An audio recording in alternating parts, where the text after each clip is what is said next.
Halo, assalamualaikum warahmatullahi wabarakatuh. Bagaimana keadaan kalian? Masih stabil? Salam stabil untuk kita semua. Semoga kita masih terus diberikan kestabilan kehidupan dalam hal ekonomi, kesehatan tentunya, dan psikologi agar kita terus bisa berpikir, bertindak, dan berperilaku stabil di tengah-tengah kondisi yang semakin tidak stabil ini.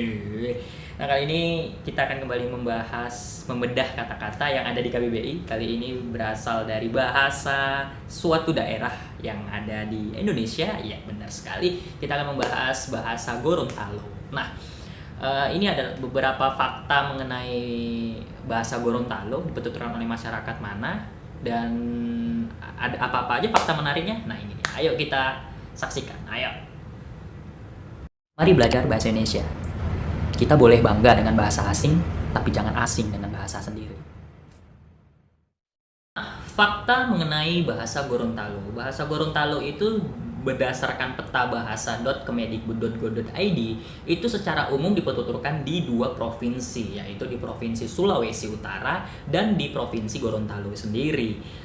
Kita bahas dulu yang ada di Provinsi Gorontalo ya. Berdasarkan peta bahasa.kemedikbud.go.id, bahasa Gorontalo yang ada di Provinsi Gorontalo dituturkan oleh masyarakat yang berada di Kabupaten Bone Bolango, Kabupaten Gorontalo Utara, dan Kota Gorontalo, Provinsi Gorontalo. Nah, bahasa Gorontalo di Provinsi Gorontalo terdiri dari 4 dialek, yaitu dialek Suwawa di Kecamatan Suwawa, Kabupaten Bonar Bolongo, dialek Atingola di Kecamatan Atingola, Kabupaten Gorontalo Utara, dialek Kota di Kabupaten Kota Gorontalo, dan dialek Bolango di Kabupaten Bolango, Momondo, Sulawesi Utara. Nah, ini saya baca karena saya takut salah nyebutkannya gitu.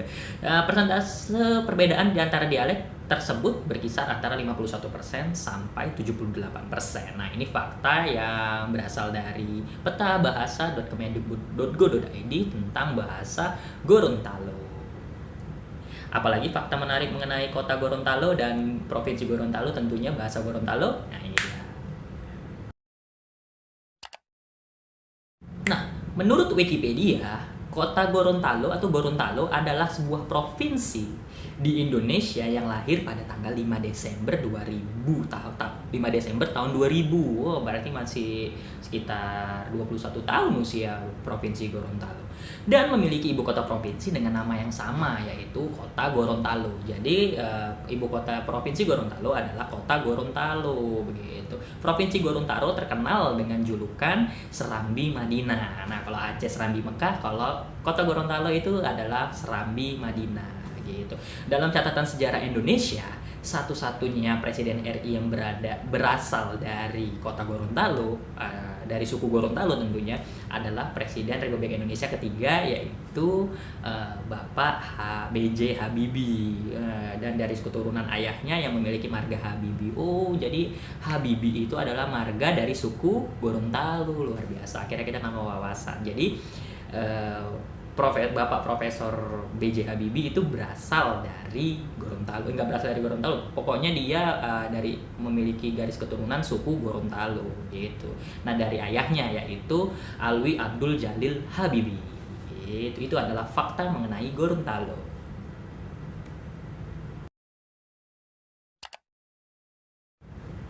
Nah, kata pertama yang berasal dari bahasa Gorontalo yang ada di KBBI ada yang disebut dengan aboya. Aboya dalam bahasa Gorontalo artinya adalah pisang batu yang sudah masak. Wah, jadi pisang batu ini jenis kayaknya ya, pisang batu tapi dia udah masak. Nah, ini di Gorontalo disebut dengan aboya dalam bahasa Gorontalo. Semoga bermanfaat untuk kita semua.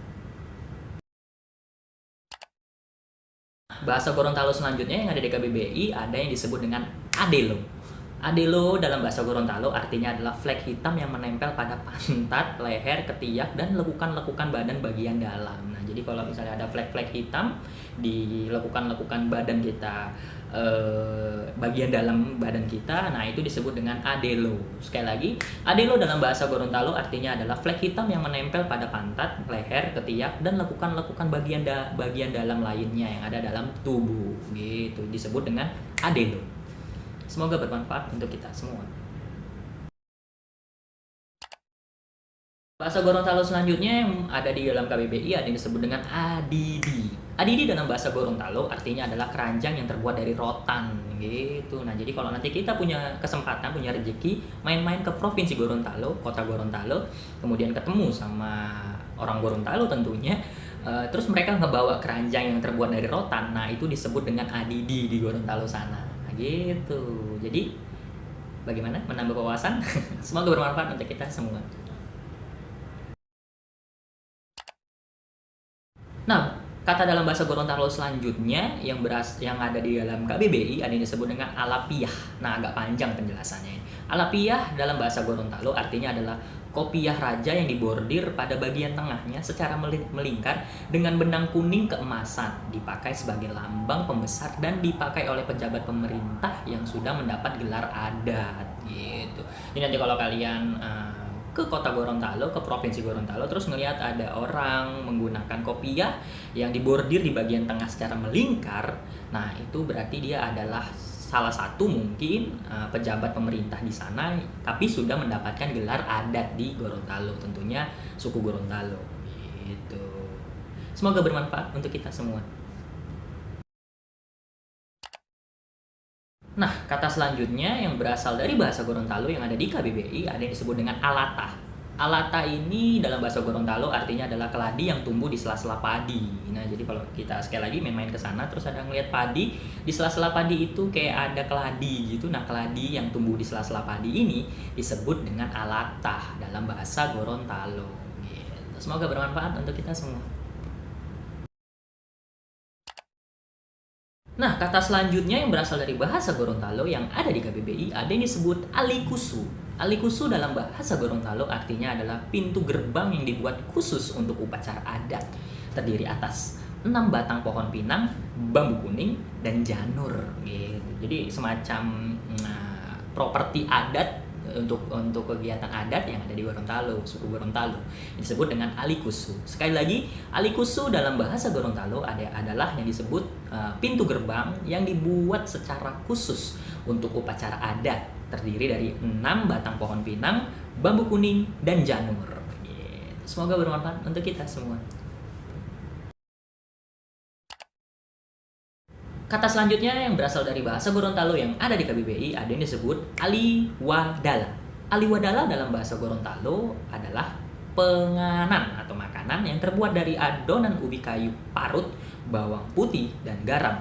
Diremas sedikit dan dipindahkan, kemudian digoreng dan dibalut gula merah. Wah, ini semacam makanan khas dari Gorontalo kayaknya ini.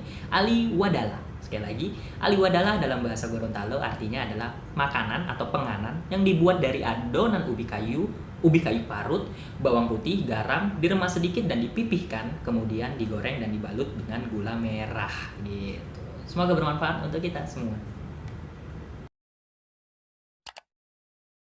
Nah, kata selanjutnya yang berasal dari bahasa Gorontalo yang ada di KBBI ada yang disebut dengan alumbu. Nah, alumbu ini dalam bahasa Gorontalo artinya adalah kain panjang berwarna putih yang dibentangkan di lantai sebagai alas berbagai macam makanan khusus digunakan pada saat doa arwah. Ini semacam upacara adat juga mungkin di kota Gorontalo, suku Gorontalo. Jadi kalau doa arwah itu ada kain panjang berwarna putih yang dibentangkan di lantai sebagai alas berbagai macam makanan. Ada makanan-makanan, alasnya itu kain panjang warna putih gitu kan. Nah, kain panjang warna putihnya itu sebagai alas makanan tadi disebut dengan alumbu. Nah, gitu. Semoga bermanfaat untuk kita semua. Nah, kata selanjutnya yang berasal dari bahasa Gorontalo yang ada di KBBI ada yang disebut dengan bandayo. Bandayo dalam bahasa Gorontalo artinya adalah tempat parkir perahu di pinggir pantai. Nah, gitu. Tapi juga memiliki pengertian balai musyawarah adat pada desa tradisional suku Gorontalo. Nah, itu bandayo punya dua arti.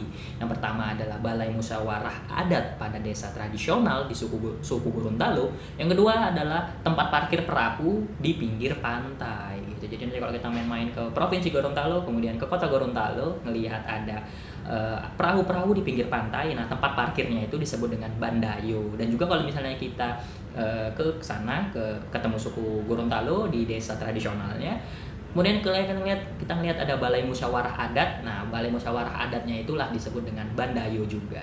Gitu. Semoga bermanfaat untuk kita semua. Nah, kalau tadi Bandayo, ini kata selanjutnya adalah Bantayo. Bantayo dalam bahasa Gorontalo yang ada di KBBI artinya adalah tempat duduk khusus pemangku adat, pemuka agama, atau pejabat pemerintah yang dihiasi janur yang tidak dipangkas. Nah, gitu. Jadi nanti kalau kita berkesempatan main-main ke sana, ke Provinsi Gorontalo, terus ngelihat kayak ada tempat duduk gitu, kok cantik gitu, dihiasi janur tapi nggak dipangkas janurnya. Nah, tempat duduk itu adalah Bantayo. Tempat duduk khusus pemangku adat, pemuka agama, atau pejabat pemerintah yang dihiasi oleh janur yang tidak dipangkas janurnya. Gitu. Semoga bermanfaat untuk kita semua. Nah, kata selanjutnya yang berasal dari bahasa Gorontalo yang ada di KBBI ada yang disebut bayawa. Bayawa ini artinya adalah kewajiban seorang anak memberikan nafkah kepada orang tuanya yang sudah tidak mampu lagi mencari nafkah sendiri gitu. Jadi kalau ada orang tua gak mampu lagi nih orang tuanya nyari nafkah sendiri, nah kewajiban seorang anak itu untuk memberikan nafkah kepada orang tuanya. Dalam bahasa Gorontalo disebut dengan bayawa gitu. Semoga bermanfaat untuk kita semua.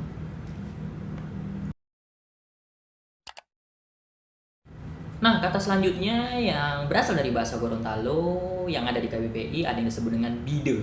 Bide ini dalam bahasa Gorontalo artinya adalah sarung pengantin perempuan yang pada kedua sisinya terdapat hiasan berderet teratur ke bawah, bagian depannya terbuka, tetapi masih terdapat selapis kain di bagian dalamnya.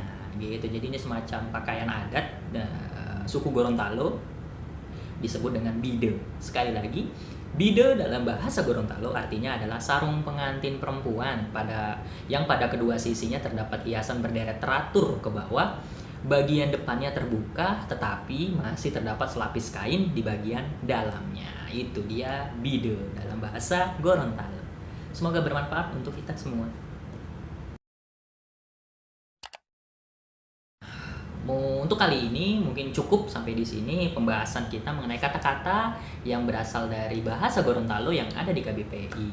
Nah, mungkin beberapa kata menambah, hampir semua sih kayaknya menambah wawasan kita dan memberikan informasi yang bermanfaat. Mana tahu suatu hari kita diberikan rezeki dan kesempatan untuk berkunjung dan main-main ke Provinsi Gorontalo, Kota Gorontalo, luar biasa, atau ke Sulawesi Utara. Ya, kita nggak tahu rezeki, namanya rezeki ya.